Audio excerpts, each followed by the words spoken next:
racket of sex, drugs, and contract killings from a sleazy hotel in a slum block of tenements. The NYPD was closing in. I could hear the sirens. Their wail was a crescendo. Lupino thought he could get us by taking Alex out and leaving me to take the fall for it. All he had gotten was my attention.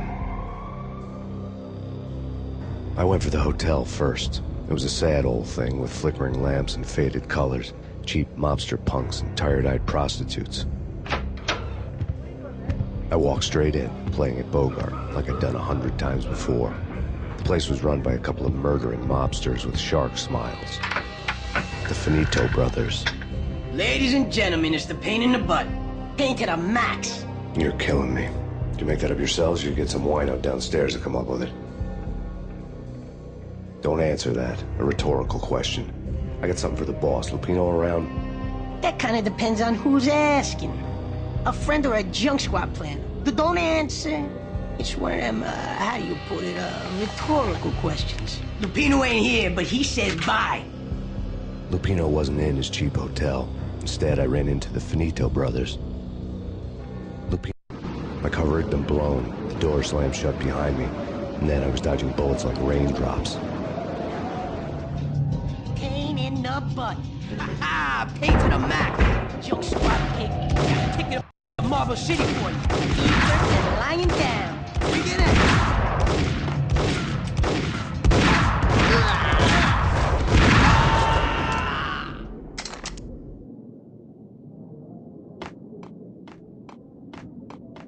A letter on the desk caught my eye. Bosses! Everything all right? Bosses! Joey, Virgilio, you all right in there? They're not answering. Call the others. Tell them to come quick. Okay, but we can't wait for them. We gotta go in now. Bosses! We're coming in! There he is!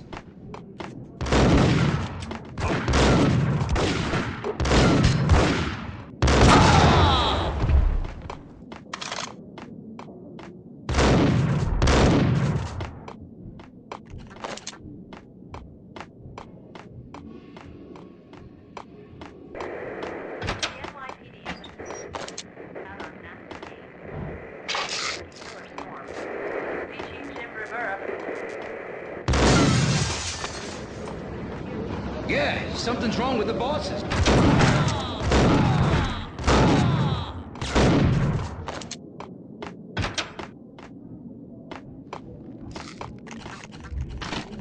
Hey!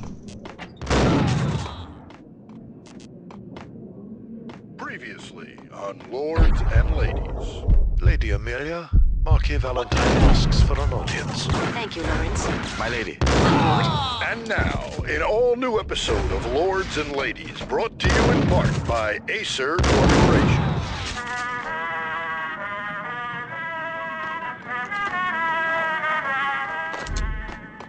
My lady. My lord?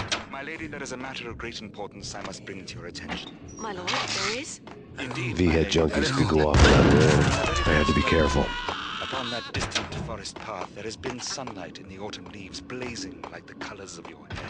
It's pain! My lord, I speak so. But my lady, I must. My lord, no! This cannot be, this must not be. But why, my love, why? My lord, it is too dreadful. Do not force me to speak the word. I must know. I would rather die than not know. Yes, my lord, we should both be dead, for this shame is too great for the living. My lord, I am your long-lost sister.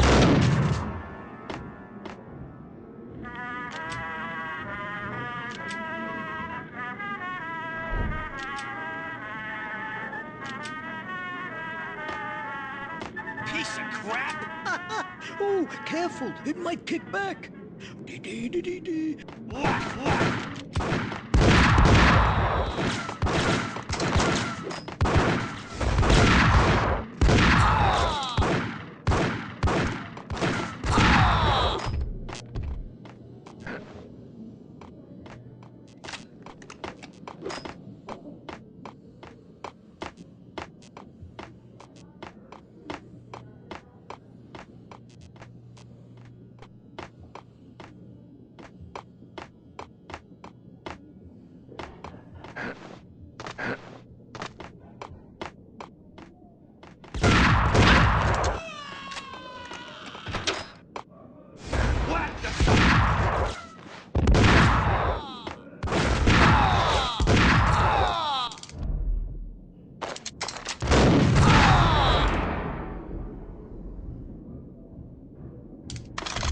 found Muerte's room. Muerte had received a letter.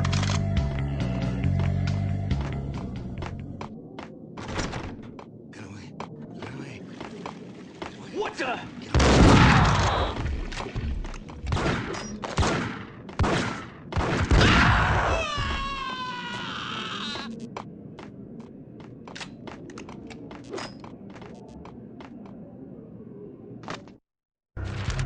Our investigation had turned up nothing to link Angelo Punchinello, the head of the Punchinello family, to Valkyr. All tracks had ended with Jack Lupino. The letter in Muerte's room was signed by the Don himself. It was the first hint that the Kingpin knew what was brewing inside his syndicate. The trouble you got into after the Chicago screw-up. The Punchinello family bailed you out. You have been waiting for a chance to pay us back. One of our trusted boys has a monkey the size of King Kong on his back. And we need your special skills for backup on a major deal. Collecting evidence had gotten old a few hundred bullets back. I was already so far past the point of no return I couldn't even remember what it looked like when I had passed it. No way. Got him down!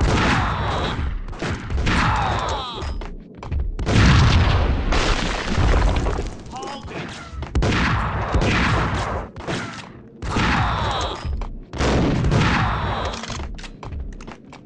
It's coming. It's coming. You're gonna die. You're gonna die. The hooker had left her diary on the table.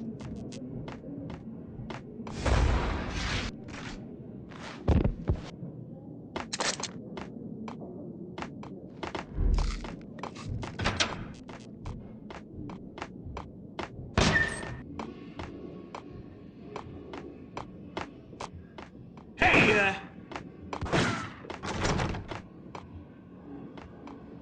It's him. Go get him. No, wait! You go get him! You go!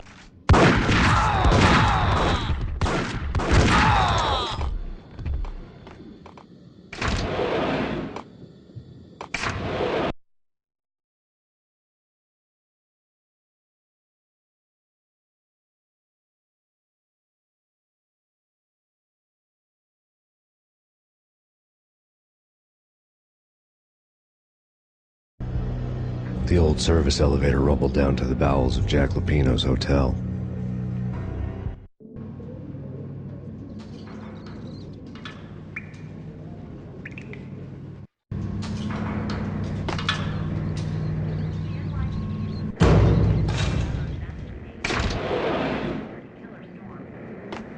It was freaking crazy! Get him!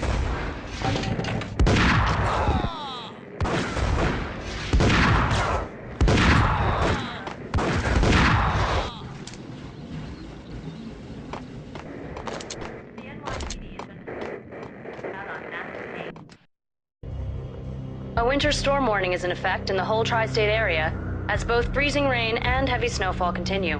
Many roadways are already closed, and people are advised to stay indoors. The severe blizzard has ravaged New York for 3 days now, with no end in sight. We'd been snowed from the start in the Valkyr case. The forecast said there was plenty more where that had come from.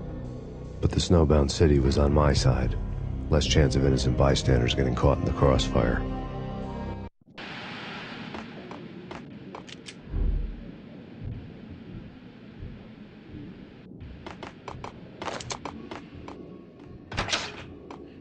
Get him!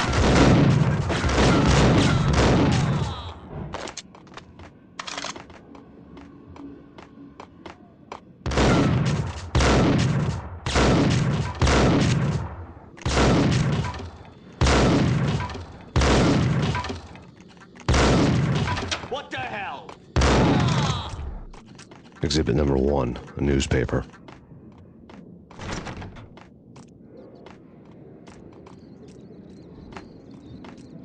Take vampire movies. Why are they always set in LA or Mexico?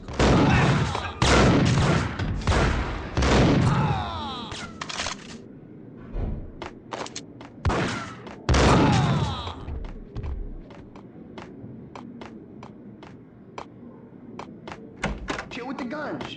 Trust me, you don't want to piss Muerte off.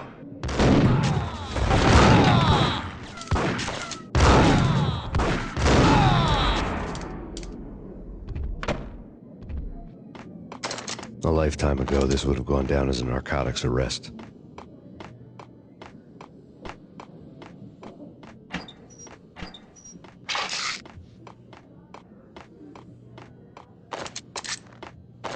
There was a key on the table.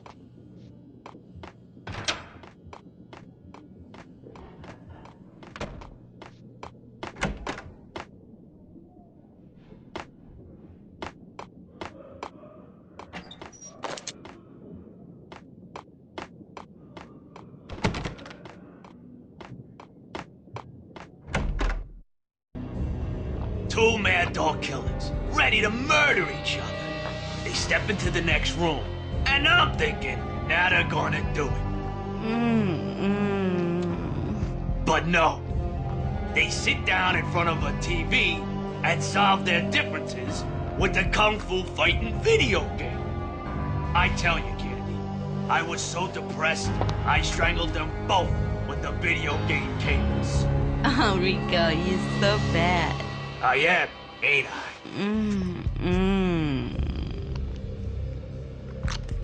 Rico Muerte, big-time hustler. Who the hell? It's that cop. Muerte went for his gun. Do something!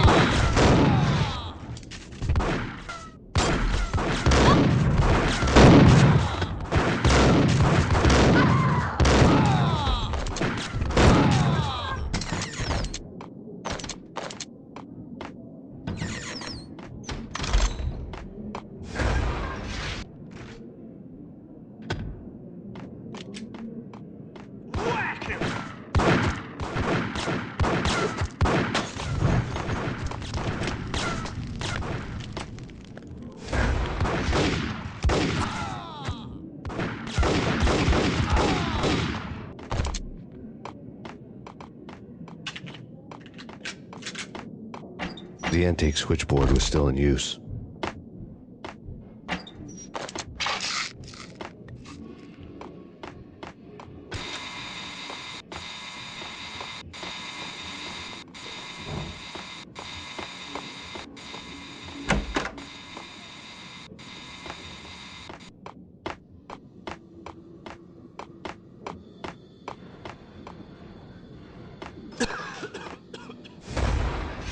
Hold it.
Turn around, walk away, blow town.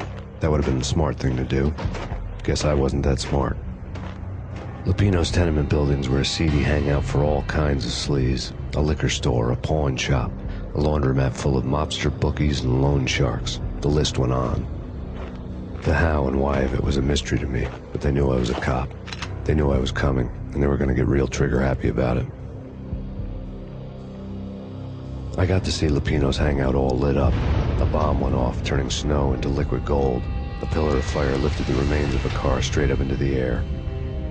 The flames were highlighted on the hood of a black Mercedes-Benz as it coasted down the street real slow, as if the driver didn't have a worry in the world. I got a good look at the man riding shotgun. It was Vladimir, the head of the local Russian mob, the fly in Don Punchinello's suit. The ringing in my ears was the sound of a mob war being waged.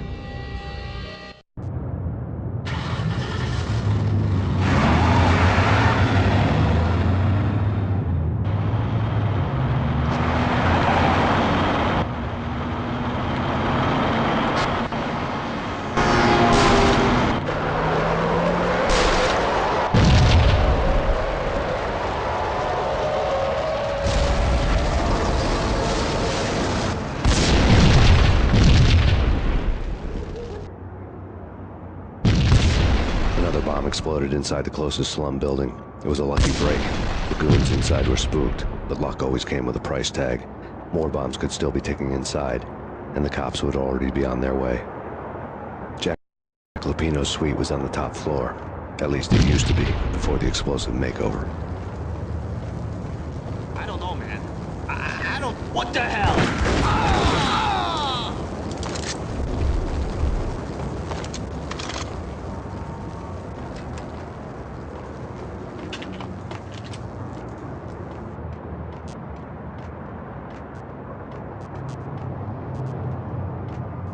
The headlines were a depressing read.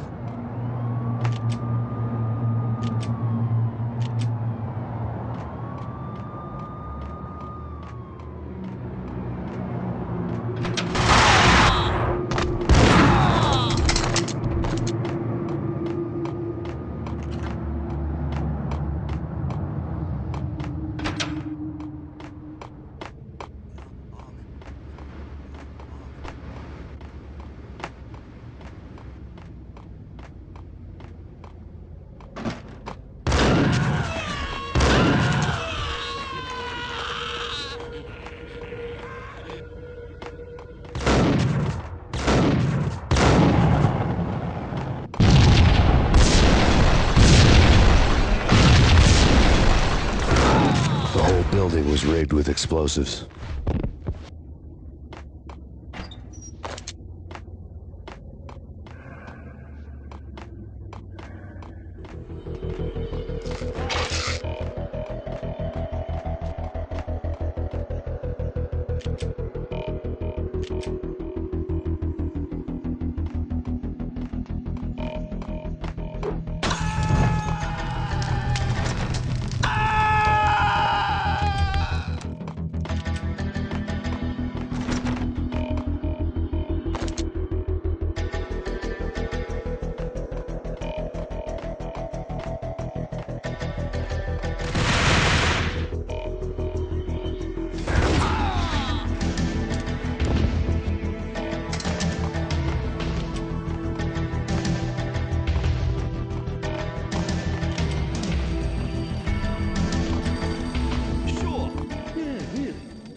Someone had left a letter on the counter. There was a key on the shelf.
The bombs had destroyed all the stairs up to Lupino's office. The alternate route led there by way of adjoining rooftops.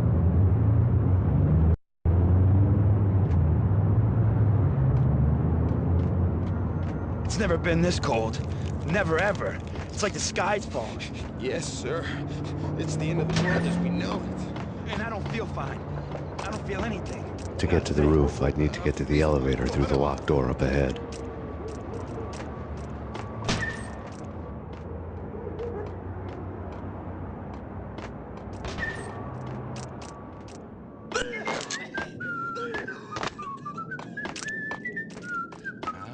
That's Payne.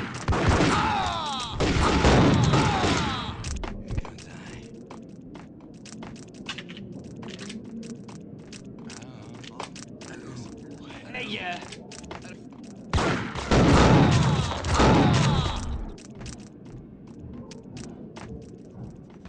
No, don't shoot.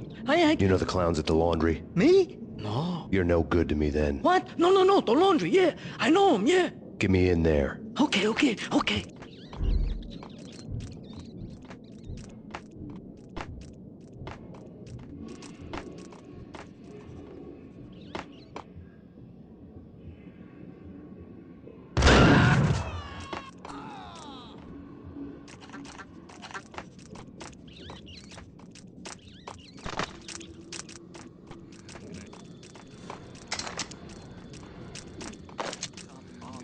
Messy inside.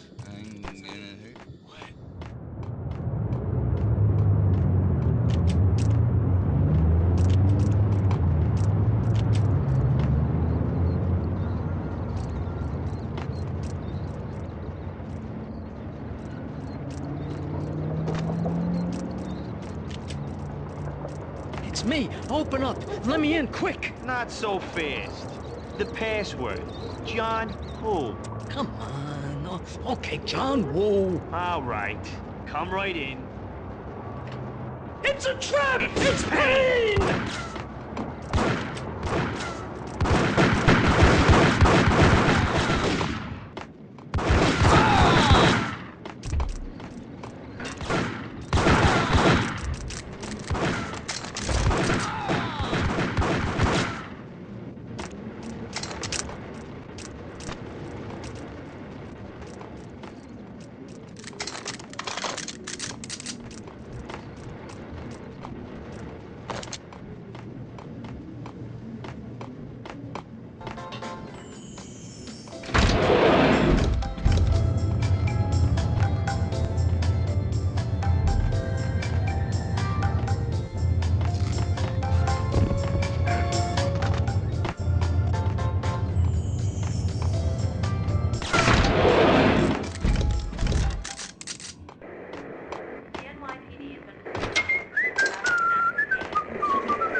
Red, blue, or green? It's always red or blue in the movies. So, green? No, not the green.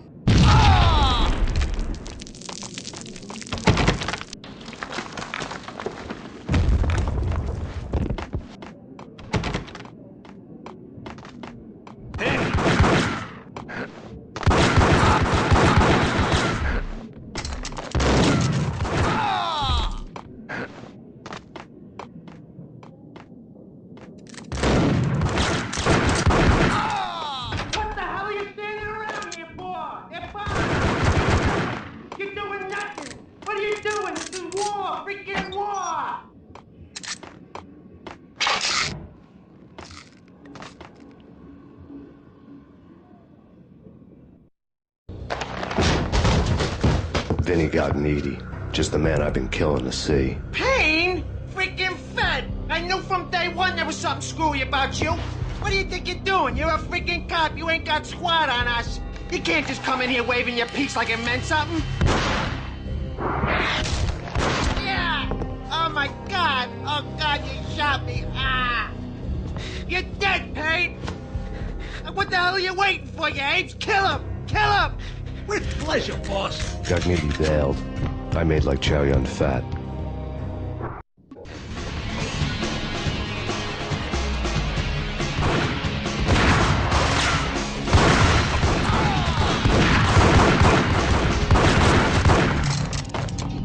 A crumpled letter lay on Gagnidi's desk.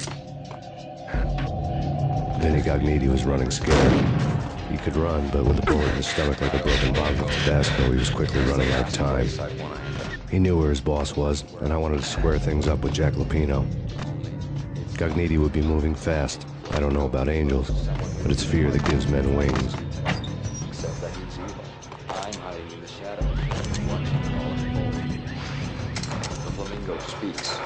He can speak. It says,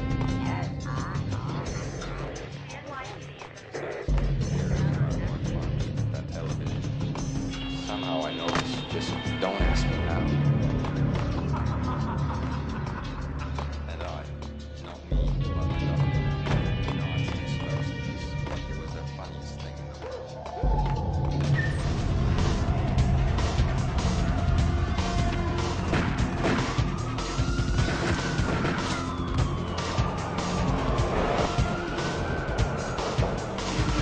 Gagnidi hitched a ride. To catch him, I'd have to follow his lead.